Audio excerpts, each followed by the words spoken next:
आज हम बात करने वाले हैं दुनिया के सबसे बड़े जजीरे यानी ग्रीनलैंड। ये वो जगह है जहां बर्फ का समुंदर है, रातें चांदनी से रोशन होती हैं और लोगों की जिंदगी बाकी दुनिया से बिल्कुल मुख्तलिफ है। आइए जानते हैं कि ये अजीबोगरीब मुल्क किस तरह वजूद में आया। ग्रीनलैंड की तारीख का आगाज तकरीबन 4500 साल पहले से होता है। सबसे पहले जो लोग यहाँ पहुँचे वो इन्विट या एस्कीमो कहलाए। ये लोग साइबेरिया रूस से बर्फानी दुनिया को अबूर करते हुए यहाँ आए। उन्होंने सख्त हालात में जीने का तरीका सीखा, मछलियों और व्हील का शिकार करना सीखा ताकि यहाँ अपनी जिंदगी गुजार सके। इनकी औलादें आज भी ग्रीनलैंड में आबाद हैं और असल ग्रीनलैंडिक कौम समझी जाती है। तकरीबन 1000 साल पहले एक बहादुर वेकिंग मुसाफिर एरिक दी रेड नॉर्वे से निकला। उसने एक कत्ल किया था और इसी वजह से उसे अपने मुल्क से निकाल दिया गया। वो अपनी कुश्ती लेकर आगे बढ़ता रहा और आखिरकार एक ऐसी जमीन तक पहुंचा जो ज्यादातर बर्फ से ढकी हुई थी। उसने कुछ वक्त वहां गुजारा और कुछ इलाके देखे जो समुंदर के किनारे थे और जहां घास उगी हुई थी। जब वो वापस आया तो उसने लोगों को उस नई जमीन के बारे में बताया।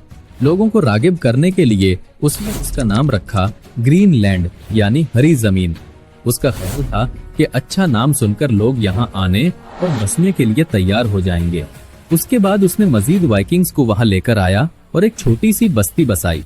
ये बस्ती कुछ अरसा कामयाब रही, लेकिन सख्त सर्दी और मुश्किल हालात की वजह से आखिरकार खत्म हो गई।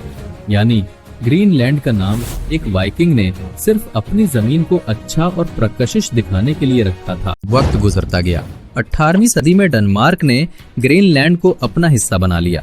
उन्होंने वहाँ अपना झंडा गाड़ दिया और वहाँ रहने वालों पर हुक्मरानी शुरू कर दी। इस दौरान ग्रीनलैंड की असल कौम इन्वेट और डेनमार्क वालों का मिला जुला कल्चर वजूद में आया।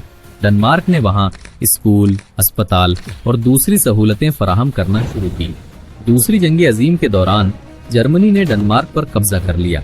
ऐसी सूरत में ग्रीनलैंड ने खुद को डेनमार्क की हुकूमत से आजाद समझा और उन्होंने अमेरिका और कनाडा जैसे मुल्कों से मदद लेना शुरू कर दी। जंग खत्म होने के बाद डेनमार्क वापस आया, लेकिन अब ग्रीनलैंड को ज्यादा आजादी की ख्वाहिश थी। 1979 में डेनमार्क ने ग्रीनलैंड को सेल्फ रोल यानी अपने आप को चलाने का हक दे दिया। इसका मतलब था कि अब ग्रीनलैंड अपने अंदरूनी मामलात खुद संभाल सकता था, लेकिन बैरूनी मामलात जैसे खारजा पॉलिसी अब भी डेनमार्क के हाथ में थे। फिर 2008 में ग्रीनलैंड के लोगों ने एक और बड़ा वोट किया और 2009 से वो डेनमार्क से और भी ज्यादा आजाद हो गए। अब वो अपनी सारी हुकूमत और वसाइल को खुद कंट्रोल करते हैं। सिर्फ बैरूनी मामलात में उनके लिए डेनमार्क मदद करता है। आज ग्रीनलैंड एक खुद मुख्तार मुल्क है जो डेनमार्क का हिस्सा तो है, लेकिन अपनी अलग हुकूमत, पार्लियामेंट और वजीर आजम रखता है।